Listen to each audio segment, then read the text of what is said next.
নমস্কার বন্ধুরা, আপনাদের সবাইকে টেলস অফ মোটিভেশন চ্যানেলে স্বাগত জানাই। আজকে আমাদের গল্পের শীর্ষক হল মুক্তির পথ জানার উপায়। প্রাচীন ভারতের এক ছোট্ট রাজ্যে এক গরিব কৃষক বসবাস করত। তার নাম ছিল রঞ্জন। রঞ্জন সারাদিন কঠোর পরিশ্রম করত, কিন্তু তার পরিবারকে খাবার দেওয়ার মতো শস্য ফলত না। খরা হলে দিন কাটত না, বন্যা হলে সব ভেসে যেত। অঞ্জনের মনে হতো, আমার জীবনের সব কষ্টের কারণ নিশ্চয়ই ভাগ্য, ঈশ্বর আমাকে শাস্তি দিচ্ছেন।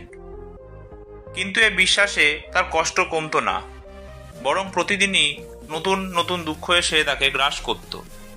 কখনো অসুখে প্রিয়জনকে হারানো, কখনো অপমান, আবার কখনো অতি দরিদ্রতার কষ্ট। রঞ্জনের চোখে পৃথিবীটা কেবল দুঃখে ভরা। একদিন সে শুনল গৌতম বুদ্ধ নিকটবর্তী এক বনে অবস্থান করছেন এবং মানুষকে সত্যের পথে শিক্ষা দিচ্ছেন। রঞ্জনের মনে হলো, হয়তো তিনি আমার প্রশ্নের উত্তর জানতে পারবেন। রঞ্জন সেই বনে গিয়ে বুদ্ধের শিষ্যদের মাঝে দাঁড়ালো। বুদ্ধ শান্তভাবে বসে আছেন, তার মুখে প্রশান্তির আলো। রঞ্জন এগিয়ে গিয়ে কাপা গলায় বলল, ভগবান, আমি জীবনে শুধুই দুঃখ পেয়েছি। ক্ষুধা, রোগ, মৃত্যু, অপমান সবকিছুই আমাকে গ্রাস করেছে। বলুন তো, কেন মানুষ এত দুঃখ পায়? যদি ঈশ্বর থাকেন, তবে তিনি আমাদের এই যন্ত্রণা কেন দেন? বুদ্ধ গভীরভাবে তার দিকে তাকালেন, তারপর ধীরে ধীরে বললেন, রঞ্জন, তুমি কি জানো, দুঃখকে জয় করতে হলে আগে দুঃখের কারণকে বুঝতে হয়। যদি কেউ অসুখে ভোগে আর চিকিৎসক যদি অসুখের আসল কারণ না খুঁজে বের করেন, তবে কিভাবে ওষুধ দেবেন? রঞ্জন থমকে গেল। বুদ্ধ যেন সরাসরি তার হৃদয়ের কথা বলেছেন। বুদ্ধ তাকে 4 আর্য সত্যের শিক্ষা দিলেন। প্রথম সত্য, জীবন দুঃখময়। জন্ম, বার্ধক্য, অসুখ, মৃত্যু এসব অবশ্যম্ভাবী। দ্বিতীয় সত্য, দুঃখের কারণ আছে। আমাদের তৃষ্ণা, লোভ, আসক্তি, অজ্ঞানতা এসবই দুঃখ সৃষ্টি করে। তৃতীয় সত্য, দুঃখের নিরোধ সম্ভব। যদি তৃষ্ণা ও আসক্তি নষ্ট হয়, তবে দুঃখও শেষ হয়। চতুর্থ সত্য, দুঃখ নিরোধের পথ আছে। সেটি অষ্টাঙ্গিক মার্গ। সম্যক দৃষ্টি, সম্যক সংকল্প, সম্যক বাক, সম্যক কর্ম, সম্যক জীবনযাপন, সম্যক প্রয়াস, সম্যক স্মৃতি আর সম্যক সমাধি। বুদ্ধ বললেন, তুমি যেসব দুঃখকে ভাগ্যের ফল মনে করছো, সেগুলোর মূলেই আছে তোমার অজ্ঞানতা ও আসক্তি।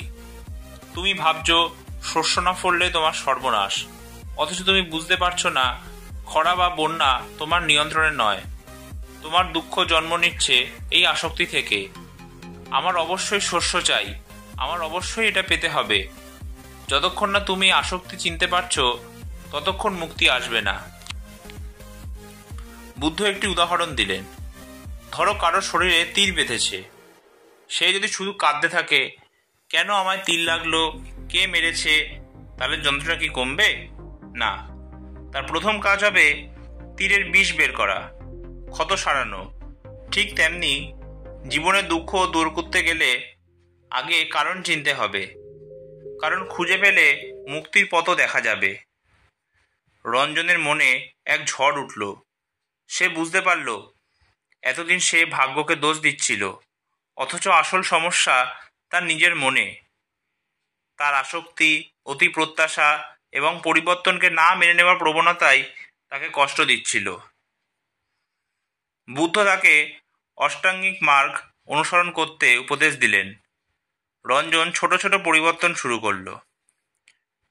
প্রতিদিন সকালে নিজের মনে প্রতিজ্ঞা করত, আজ আমি অন্যায় করব না, অহংকারে ভাসব না। 2, কাজে মন দিত, কিন্তু ফলাফল নিয়ে অতিরিক্ত আসক্তি রাখত না। 3, অন্যের সুখে ঈর্ষান্বিত না হয়ে সহানুভূতিশীল হতে চেষ্টা করত। 4, ধীরে ধীরে তার মনে শান্তি আসতে লাগলো। সে বুঝল, খরা, বন্যা বা মৃত্যুকে কেউ আটকাতে পারে না, কিন্তু এ নিয়ে নিজের ভেতরের অশান্তি বাড়ানো নাই বা করল। ধীরে ধীরে তার জীবন থেকে হতাশার অন্ধকার সরে গিয়ে শান্তির আলো আসতে লাগলো।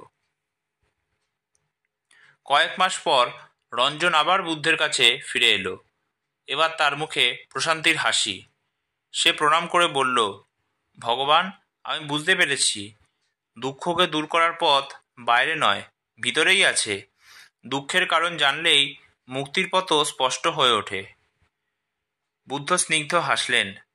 রঞ্জন, তুমি সঠিক বলেছ। এই সত্যই মানুষকে মুক্তি দেয়। যখন কেউ বুঝতে পারে দুঃখ আসে আসক্তি অজ্ঞানতা থেকে, তখনই সে মুক্তির পথে হাঁটতে শুরু করে।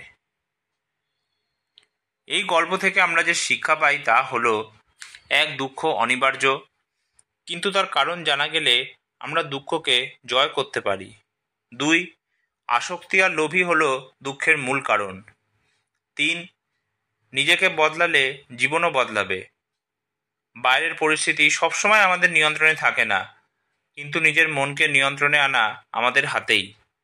এবং 4, গৌতম বুদ্ধের পথ, অষ্টাঙ্গিক মার্গ, হলো সেই আলোকিত রাস্তা যা দুঃখ থেকে মুক্তির দিশা দেখায়। রঞ্জনের জীবনের মতো আমরাও যদি দুঃখের আসল কারণ খুঁজে বের করতে পারি, তবে মুক্তির আলো আমাদের সামনে উন্মুক্ত হবে। এইভাবেই গৌতম বুদ্ধ আমাদের শিখিয়েছেন, দুঃখের কারণ জানলেই মুক্তির পথ জানা যায়। আজকের ভিডিওটি এই পর্যন্তই। গল্পটি ভালো লাগলে প্লিজ ভিডিওটি লাইক, শেয়ার আর চ্যানেলটি সাবস্ক্রাইব করতে ভুলবেন না। আবার নতুন গল্প নিয়ে আমি আপনাদের সামনে উপস্থিত হব। ধন্যবাদ।